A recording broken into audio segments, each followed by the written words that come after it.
Hello, everyone. I hope you can all see me now. So let's just see if that works. Can you just type in the chat box if you guys can see me? If that works.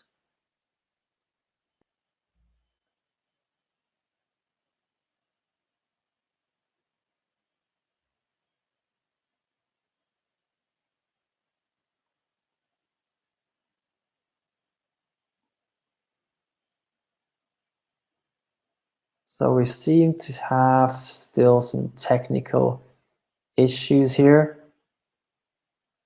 So let me, oh, we got Rick. Rick, can you hear me? Yeah, I can hear you. All right, now it works. Awesome, people can see us. This is great. It only took me 23 minutes to make this work. That's okay. See, that's why I usually don't do the technical stuff. Yeah. That's why Kai does it. Okay. Cool. Great. So, Rick, I'm so sorry. Hey, that's no problem, man. I don't, I tried it on a couple of different browsers, and I think there's something going on with the system, quite honestly. So Yeah. Okay. anyway. So now we're back. So let me start again. Okay, that's cool. We can do it. Let's go, man. All right, good. So we got Rick Clemons here. Rick is an author, a speaker, a podcaster, a blogger, and a host. He's known as the coming out coach. Rick is also the creator of the Just Be Revolution. That's exactly what I would love to talk about with you tonight, Rick. So I just hand the stage over to you. I'd love to get a bit of an introduction from your side as well, and also the story and how it relates, how your story relates to the Be Who You Are revolution. Sure. So first of all, thanks, Daniel, for having me this evening. I've really been looking forward to this because it is really the first time I'm actually going out and talking in a bigger way about the Just Be You revolution and this point oneness project I'm working on. So I really appreciate it, man.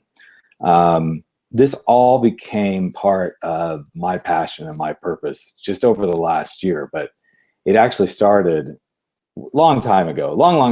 It actually started at my birth, but it really came from me finally coming to terms with a really big obstacle in my life. I had been in the hospitality industry for years, worked my way up to a very lucrative position as a VP of marketing for a software development company. And I was moving along and I realized I wasn't happy. I wasn't settled. I wasn't content. And even though I knew this piece of myself that wasn't being seen was there, that was actually the piece of myself that needed to come to the forefront. It had to come out of the closet, literally come out of the closet, in order for me to start to step into this bigger space of who I am, my own Just Be You revolution, so to speak. And the big event was when I came out of the closet at age 38 to live my life as the gay man that I'd always been, which was a very difficult and heart-wrenching situation to go through, simply because I was married to a really beautiful woman. I still have, I always say I had two little girls. I'm like, well, now they're not so little anymore. So I have two beautiful daughters, but at the time they were 4 years old and 18 months old. And so this transition into my honest to goodness truth around my sexual orientation was the beginning of the baptism by fire into myself, so that I could come out the other end and really take people to what I now call the party of truly stepping into yourself, to truly engaging in that point oneness of who you are and really being who you are at so many different levels. It's not just about the coming out to be who I am in my sexual orientation.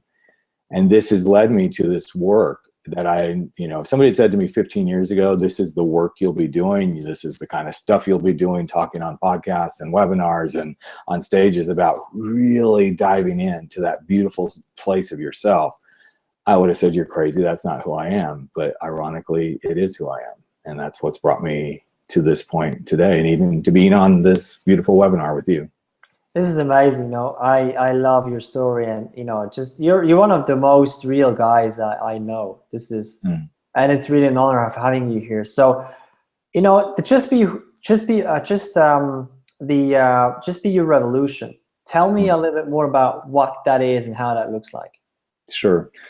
Well, it started about a year ago. And in fact, it actually is coming up on 1 year ago. I was at Chris Guillebeau's World Domination Summit in Portland. And for those who may be watching and listening, don't know who Chris Guillebeau is, he is the author of The Art of Nonconformity, the $100 Startup. And he's a beautiful soul that's been delivered to the planet to really help people find ways to be in community, be of service, and have adventures. And he's also one of just a handful of people alive who's ever been to every country on the planet. And World Domination Summit is a gathering of people with beautiful ideas. They're entrepreneurs, they're change makers, they're people who are out to live in the world in their own unique way. And as I sat there, I started getting goosebumps because A, the speakers are phenomenal, but B, I started realizing something was shifting in my own world, in my own way of being in the world. I had successfully transitioned out of corporate America. I'd been working for myself for about 10 years, maybe a little more than that. And I had become known as the coming out coach. I have helped numerous hundreds of people step through the closet doors just like I have done, mostly people who are later in life coming out, but a few others as well. And then I started shifting into working with gay men on a regular basis around, you know, careers and finding love and being who they were meant to be. And before I knew it, I actually had a stable of clients who were from all walks of life. Yes, I always still had my gay and lesbian clients. I still had people coming out, but I started working with entrepreneurs and I started working with individuals who were just like, I'm trying to find my way, find myself. And in the midst of World Domination Summit, I felt this chill go through me that I'm just helping people just be themselves. And for the last year, that nugget of inspiration has been sitting and brewing and growing into something that will soon be launching, called the Point One Project, which is finding this unique piece of yourself, to be yourself and honor yourself in who you are. And there's a piece of that story that we'll get to, but that's why this has become what it's become. It's no longer just about helping people come out. That's a piece of this, but it's about helping people come out to be truly who they are and their most magnificent pieces of themselves. Yeah. Tell me more about the 0.1%. So this was interesting. I was starting to work with a branding team that I had hired to help me like bring this new project to life, what I thought was going to be called the Just Be You Revolution. And it is still part of the dialogue. It's still part of the brand, but we're having our first calls and talking through. And ironically, the person I was talking to asked me the same question you just asked me. Tell me a little bit more what this is all about.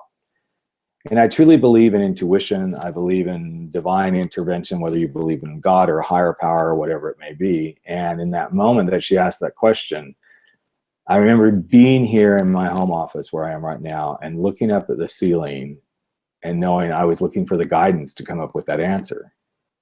And I said, you know, it's like that scientific study that shows that 99.99% of who we are as humans, as humanity in our DNA is identical. But that 0.1 is what makes all the difference in the world. That 0.1 is determined whether you're a bald guy like me or you got tons of hair. That 0.1 is the beautiful blue eyes that you see on someone. That 0.1 is that artistic piece of that person that shows up in Picasso paintings. It's that 0.1 that was Mikhail Baryshnikov that made him who he was in the ballet world. The 0.1 is the essence, the juice, the coconut, the piñata of life that makes you, Daniel, you, and me, Rick, me. And it's that piece that starts to help us really dial in to just be ourselves in the face of others pushing back saying, oh, no, no, no. Oh, no, no, no, you can't do that. And that's the beginnings of where this is all growing from, with lots of trajectories out from this one simple concept. This is really powerful. You know, when I heard that the first time, I was shocked. I think most people are shocked, you know, 99.9%, because I always want to be different than anyone else. I always want to be unique. Well, we all do. Totally, yeah. So I was shocked when I heard that. But, you know, a question that I have there is, like, why is that important? Why is, you know, embracing that 0.1% or just being who we are, why is that so important? Well, you know, it's interesting because you just answered the question. You don't want to be the same. You don't want to be the same as everyone else. And this is where the 0.1 fits into how I run my business and choose to be present in this beautiful world with my passion around this Point One project. And I just want people to just be themselves. I want them to come to the party of Rick and say, hey, sit down at my table. Let me help you find your beautiful self, so that we don't just all march to the same drummer, that we don't just all show up the same way. Because if we do, what a boring place. What a boring place to come have this experience as a human being would be if we don't dial into our beautiful Point One. And it's, you know, it's kind of like when you visually think about it, it's a little tiny sliver. I mean, 99.99% of who we are is exactly the same. That 99.9% is exactly the same in our DNA. And then here's this little teeny tiny sliver of Daniel. Here's this little tiny sliver of Rick, of Katie, of, you know, Trish, of Michael, of Sally, whoever you are. This is the piece that makes you unique. And when we don't dial into that, we don't open the gift of who we are. Not only for ourselves, which to me is first and foremost, and it's part of the trajectory I'm starting to take people through, but we have to open it up to ourselves so that we can be more open and giving it to the world.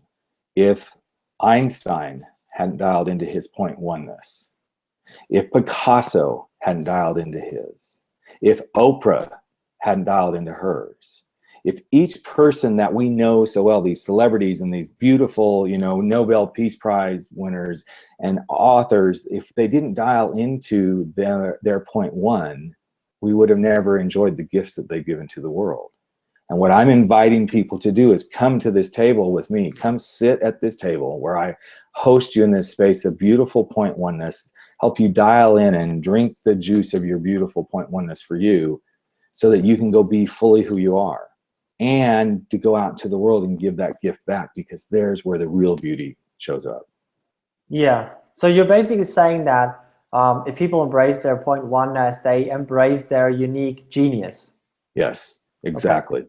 It is exactly that. And it's not just their genius. It may be their uniqueness to say, I really like blue with orange, and so I'm always going to wear blue with orange. It's their unique way that they're stamp on the world. It may be that, you know, Oprah's Point Oneness is very much this beautiful spiritual person who she gives it away in beautiful ways, 100 different ways to fit anybody who's looking for that spiritual piece of their life, but only Oprah is able to give it the way Oprah does. And this is that piece of dial into your uniqueness, let it shine through, embrace it, love it, dance with it, you know, do the tango with it. You know, when you say like that, it just reminds me of a lot of people. You know, one of the people that comes to mind is Steve Jobs. Mm-hmm. You know, turtleneck. You know, mm-hmm. One of the things, turtleneck. One of the things is obsession with beautiful things, no matter if it's outside of, you know, at the outside or at the inside of anything. You know, his, you know, obsession with perfection and things like that. And, you know, same thing with people like, you know, Richard Branson, that, you know, that come to mind, that, you know, it's not just about successful people, but I'm more talking about remarkable people, you know, people who are, you know, people we talk about because of something. And I very much believe that because of that something is that Point Oneness, right? That's a something we always want to talk. That's a something we look up to. That's a something we say, oh, you know, that's amazing. You know, that's remarkable. That's something, you know, that's an amazing person. Yeah. You know, it's really that thing where, you know, think about where we might be. Well, who knows where we would be, but I always think about where we might be without Steve Jobs being Steve Jobs. Where would we be in this technology world? Where would we be without Bill Gates being Bill Gates? Where would we be about, you know, no Picassos in the world? You know, and even to the smaller things, where would we be without that mother on the playground? That one mother on the playground that every day shows up to be the playground supervisor at that elementary school, because that's her passion. That's her thing that lights her up. That's her juice. She has such a beautiful way at being in presence with the children. But if she didn't give that gift, sure, there'd probably be someone else who shows up, but the way she shows up to be that person is the beautiful gift that we don't know where it goes, but I can guarantee you in different ways, she impacts every kid on that playground. She impacts the teachers who watch her take over for them. She impacts other parents who might show up. You never know when little Daniel or Ricky or Sally or Katie or Jill or whoever goes home and says, oh, Mrs. Smith was there today and she reminded me of this. And suddenly that's the inspiration that takes that child to their point oneness in their life. So I want to throw in a comment here from Sabrina. She says, so it's basically all about finding your passion calling. Yep, that's a piece of it, no doubt, because it's that piece of you finally. And Sabrina, I'm so glad you posted that. It's about finding that way for you to say, this is me. This is fully me. And I'm so inspired by being me that my passion comes forth, my calling comes forth, my way of being in the world. And it's not easy. Trust me, we all go through this. It's not easy because there's going to be the doubters. There's going to be the people who want to pull us out of that stage and they want to take us away from that going, but you need to be like this. You need to be like this. But imagine if you could really grab onto and embrace fully just being who you are. And that's all you need. That's all you need to carry yourself forward. Suddenly you get lit up. And if you look at a lot of the really great people out there in the world that are doing masterful things, they stay the course. Yes, they listen and they take in pieces of what others are helping them so that they can grow whatever they're building. But when they take that in, they process, say, yes, this is part of my point oneness. This aligns with me. And they keep going and they keep growing and they keep going and they keep growing. And Richard Branson is a beautiful example of that. You know, Steve Jobs is a beautiful example of that. Anybody out there that's doing something that's impacting the world is really letting that gift shine forward. And it is their passion and purpose, Sabrina. Yeah. So I want to come in with a question here. So, I mean, you know, when it comes to the more practical side, how do people embrace that point oneness? How do people embrace the just being you? Because, you know, there's a lot of, you know, there's one side of saying, okay, you know, just be you, just be yourself. Sure. And then, sure. You know, there's a bit more complexity to it. There's a lot more complexity. And, you know, the just be you is one of the reasons that I kind of came to a point where I'm not sure it is just be you revolution, even though it's a piece of the puzzle.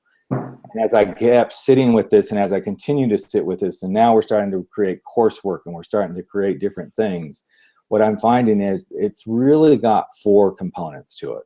And the 4 components are courage, curiosity, commitment, and confidence.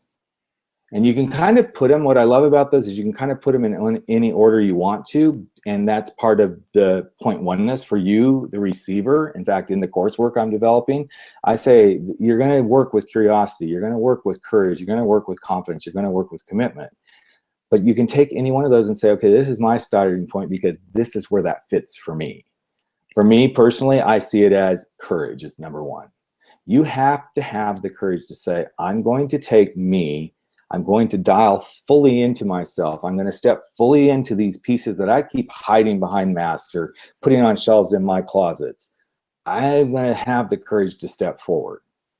But then it becomes, okay, now that I step forward, I'm going to get really curious about now what do I get to do with these? Or how does that look differently? Or how does that light me up? How does that bring me alive? How will that help me have an impact in the world? I know one of the things you and I talk about a lot, Daniel, is your change makers work and how these are high impact people that are ready to really kind of ruffle the feathers of the world, you know, and really step in to being those entrepreneurs that just stir things up. Well, that's because they're curious about what the world will look like on the other side of that.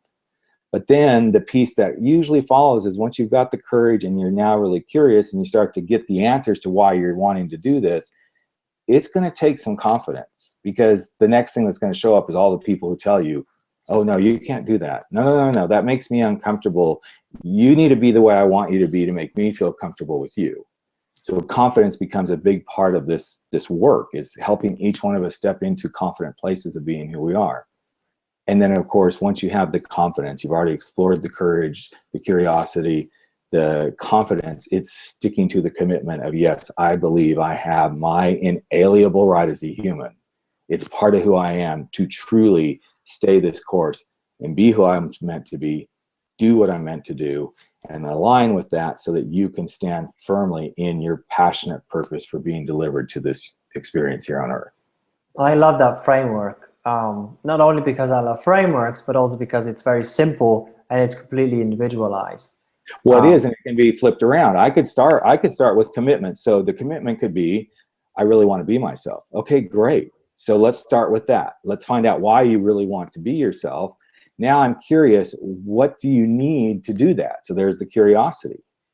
No, so now we've opened that doorway. Now, what I bet for you, the person who's committed to it and you've gotten curious about it, one thing I bet for you is confidence may be something you need to build now. Okay, great. Now you've got the confidence, and then you bring in whatever the other pieces are. You can start pretty much the framework wherever you want to start it from. Yeah. So, more on the detail layer, there are some people out there who are not as courageous or don't see themselves as courageous and confident as people, we just mentioned, Picasso, Steve Jobs, Richard Branson. What can somebody do if they don't feel fully confident of, embracing it, and also, they don't feel like that they're the most courageous person? Sure. Well, I think the first thing is to realize if you're not courageous, if you're not confident, you're not committed, you're not curious, welcome to your point oneness. This is you being you. And now let's take that and go, what would you like to do with that? What can you do with saying, okay, I'm the wallflower, I'm not really like Mr. or Mrs. Outgoing. Great. So how can we use the wallflower to get you where you want to go? Because this is about dialing into the thing that serves you best. Now, there may be wallflowers that isn't really serving them best, and what they unlock as they go through this work is, oh, wow, I really am much more confident than I thought I was, and this wallflower sitting doesn't work for me any longer. For others, it may be their wallflower is really strong, really committed, really beautiful, and it's a piece of guiding them forward. But we don't want to shun that. We want to take that and work with it so we can go, oh, okay, now I get why I've always been the wallflower. Because guess what? My wallflowerness, which is part of my point oneness, is the thing that actually draws people to me to come go, well, you're always the silent kind of observer. What do you think? What's your perspective on this? There's the point oneness in action.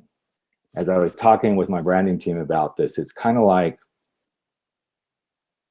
there's the dance, but the active part of being in your point oneness is actually the dancer. The dancing part is what brings it to life. There's the dancer, there's the dance, but when the two come together, the point oneness completely comes alive. You can't have a dance without a dancer. They don't, I mean, they can exist, but nothing happens. The dance is just something that somebody's choreographed, but if nobody's out there doing it, nothing exists. So you bring those two beautiful pieces together, and then the point oneness starts to blossom. That's great. It's like a scientist. The scientist can have a theory about something, but without doing the scientific studies and doing the stuff in, in the laboratory, you just have a scientist and a potential scientific study. But when they come together, the point oneness shows up and it opens up. So, when you want to step out of your comfort zone, and I know for a fact that it requires stepping out of your comfort zone to embracing your point oneness. When you want to step out of the comfort zone, many times, you have people surrounding you who may be uncomfortable with you stepping out of your comfort zone, and who may not want you to change, even though that's not who you are, but who hold you back from becoming more of who you are. So what do you do in that situation? What do you do if you have if you have people around you who hold you back from becoming more of who you are? Well, for me, I think that's part of getting really clear on why this is important for you. Sometimes us being who we are and we're just kind of settled in this is because we haven't really landed on why it would be more important for us to bring my piano player out of the closet, to bring my altar, and I'm going to share something that just happened for me that was really powerful, but to bring that alter ego out of the closet, to bring that painter out of the closet. We haven't landed on why that's important for us. And once we know why it's important for us and that it is a part of our inner being, it's going to be really hard for anyone to take us out of that space. So we have been working really deeply on this point one project and getting really clear, getting some succinct direction on where we're going with this and how I'm going to show up. And a lot of what's showing up today is exactly what's come out of the work in the last couple of weeks. And unbeknownst to a lot of people, I have this beautiful alter ego, and her name is Lemonade Pop, and she is a big black woman inside of me. And she comes to the pulpit and she's ready to go. And you can see that when I start to get into her, I can go. But I always hold that piece back because I was afraid of what people would think. And I'm afraid of who will really relate to it. And she doesn't have to be a big black diva. She can just be that big diva within me. She can be that woman power, that woman energy that brings Rick to life. But what's so interesting about that is she's really Rick. She's totally Rick.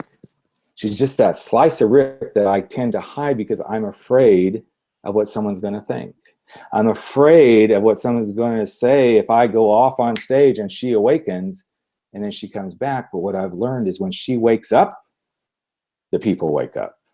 When she's present, people start to pay attention. And when she's there, Rick is fully there. And when she's fully there and I'm fully there, it's really hard for anyone to take me out of being fully in my beautiful point oneness to help change the world. Because the detractors no longer matter. Yeah. You know, when I listen to you, everything always sounds so easy. You know, and I think but we know that's not true, right? I know it's not true, and that's something I want to talk about. You know, a lot of people might who hear this might think, how can I do that next week? Can you share a little bit about, how long did it take you to embrace that, and how much of a struggle was it for you? Because now you show up as this incredibly real, authentic, and just like true person. But there's been a journey to that. So I'd love to go a little bit into that, just for people to relate to this as well. Not think, okay, next week I'm going to do that project with the be who I am, and then going to do the next thing. So it's been a long journey, and it continues to be a journey. What I just shared with you has just come out in the last couple of weeks, and now I'm just settling into, okay, this is me. This is really me. The journey really began probably in the time that I came out, but it actually began even long ago, as when I was 19 years old, because I did come out of the closet when I was 19.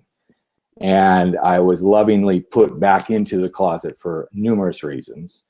The primary reason being I wasn't mature enough to be ready to come out and be the gay man and be the person I have become, that I'm still becoming as each day passes in the journey.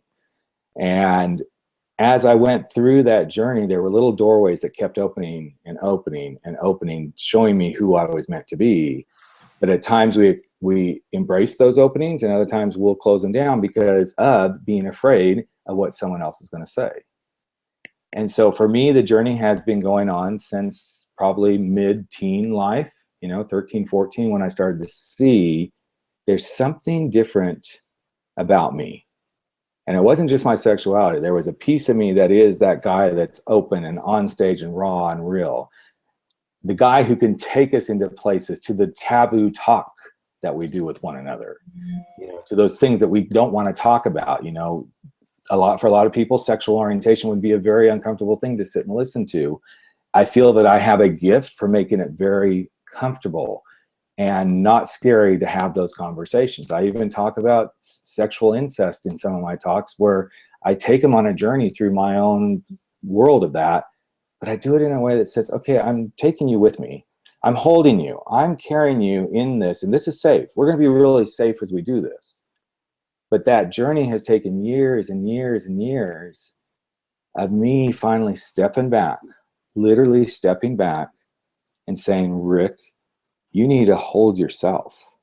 You need to carry yourself forward into this, and you need to make it safe for you to be in this before you can start to take others through this journey.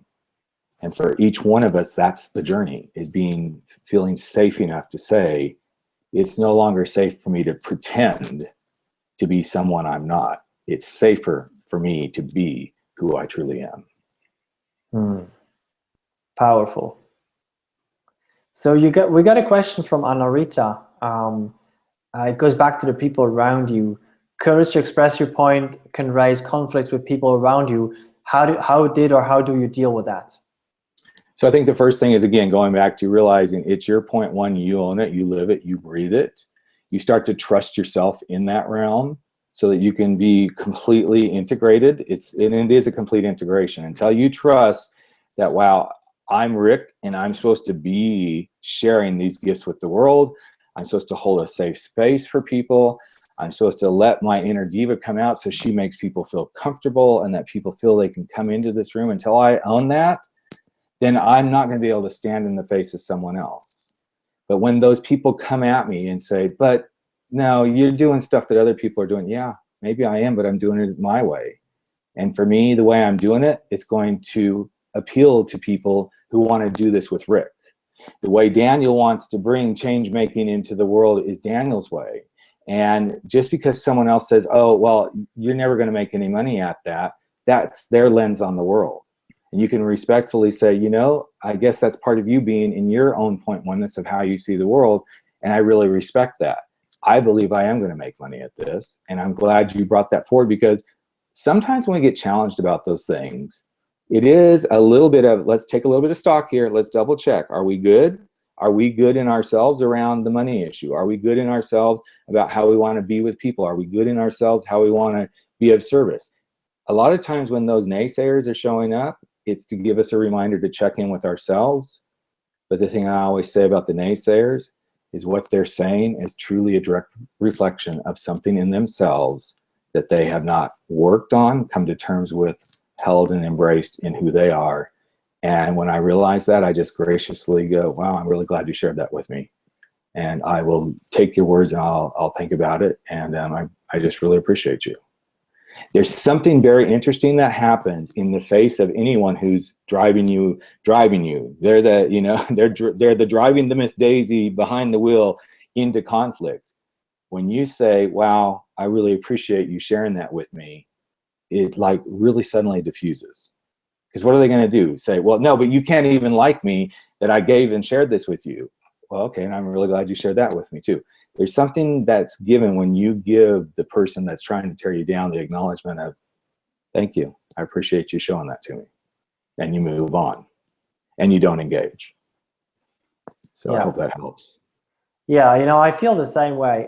You know, there's for such a long time, I always avoided conflict that way. That when somebody had not really conflict, but when I had a conversation with somebody, and you know, I just felt that this is not going anywhere. You know, which is completely the opposite. I was just like trying to get out of there as soon as possible, not say anything, and just walk away.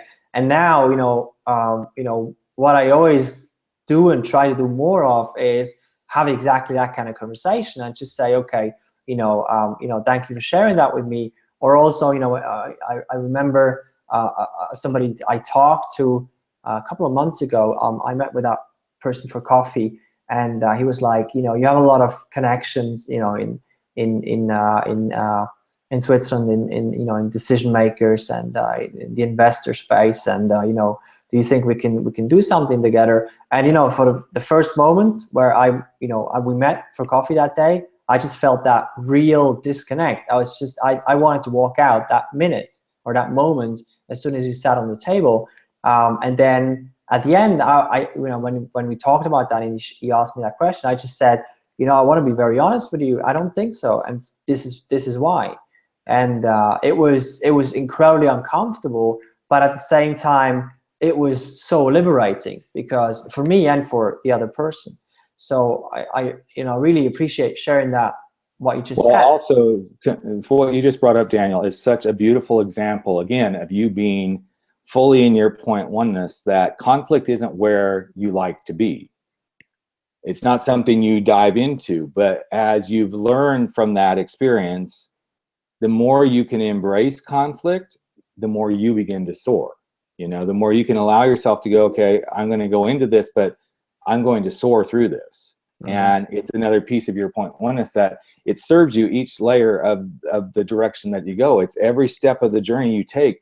That piece of you that doesn't like conflict is begun to become a place where you can maybe avoid it. Maybe that's part of it, but you can also go be in it and go. One of the things I always try to say to myself, and it's a constant evolution for all of us in this journey, but when I start to face conflict, is to go, how can this serve me? How is this meant to be serving me? How is this meant to guide me deeper into who I really am, instead of the knee-jerk reaction? Because oftentimes in conflict, we all want to react. Boom. If we take the reaction and step back from it and go, how can I be here, hear the conflict, not lose myself in it, but be in it and let it serve me in some way, shape, or form. Then when these things come up about defending our point oneness and being who we are and having, you know, purple hair and a nose ring or whatever it is, there's just a beautiful way of now I don't have to be in conflict over this, because the conflict really isn't ours. It's whoever is creating the conflict. It's their conflict. Yeah. But it's really hard for us to get that, because I think most of us have in some way, shape, or form been socialized to say, when in conflict, conflict back. There is a difference between conflict back and standing for your values and defending what you believe, but you don't have to always take it into the conflict arena. Absolutely. You know, I remember I had a friend at school, and, you know, every single time we would meet, we would argue. I mean, after 15 minutes, we would start arguing, and I would just get really angry. And, you know, at some point, I just realized that I can just accept his point of view. And if he can also accept my point of view, you know, it's good. It's all good. We don't have to, you know, we don't have to go into this huge argument about, you know, what I believe in and what he believes in for an hour. And at the end of that hour, you know, there's nothing different except for us arguing, getting really angry about something. And that was so powerful. It was such a powerful experience. It is powerful. And you just brought up the piece of the community that is so important to me in this work. We start with the individual, helping the individual really, truly dive into their point oneness. But I want you to just, and anybody who's listening or will listen to this, I want you to just imagine that you have come to the place where you are starting to really dig your point oneness. You're digging your differentness, as we like to say in my world. And because you become comfortable digging your differentness, you now look at me, Daniel, or I look at you, Daniel, and I really dig your differentness. If we both are digging our differentness, we really dig it in the other person, where's there room for conflict? There isn't, because we're really getting our differentness. And what a different world this becomes when we as a humanity step up to the plate and say, okay, Rick's differentness is he's a gay guy with kids, and your differentness over here is you're a divorced woman 3 times over, but you're married and you've got a new guy, and that's cool because it looks like it's happiness for you. And then there's Daniel standing over here, who's this beautiful change maker, and he's connecting people in really interesting ways and finding entrepreneurs who are really hungry for the right kind of investor who's going to help them really go take their business to the realm that they want it to be. And here's an investor over here who's like, I'm so tired of just doling out money just to dole out money, but I want to connect with someone who's really going to go out there and, you know, change the world. I'm digging this differentness that Daniel brings to the world. When we dig our differentness between each other, not just within ourselves, the world becomes a whole new platform for every one of us to play in the playground. I just want to share a comment from Jay that I completely agree with. Rick, you're a powerhouse. And then there's a question from Benz. Do you work with other organizations to create a worldwide mindset shift that your point one is cool, not a thing to be repressed? Well, Benz, not yet, but that's the hope. I would love to be going into beautiful organizations, whether they be schools or corporations or entrepreneurial places, and sharing this message and starting to really get people to light up to the beautiful thing that we have, that we share, is our differentness as a humanity. And let's really dial into that beautiful place so that we can grow and we can look at how do we take this differentness and capitalize on it in beautiful ways. Maybe it is monetarily. Maybe it is by showcasing beauty in different ways. Maybe it is about really getting someone out of the doldrums of life because their differentness is the thing that's been hidden because they're homeless on the street. Let's start finding the differentness and really embracing each other's differentness and take this to a whole nother layer. So yes, Benson, you tell me where you'd love to see me go, and I will follow, and I will bring you along with me for the ride. Awesome. So I know we started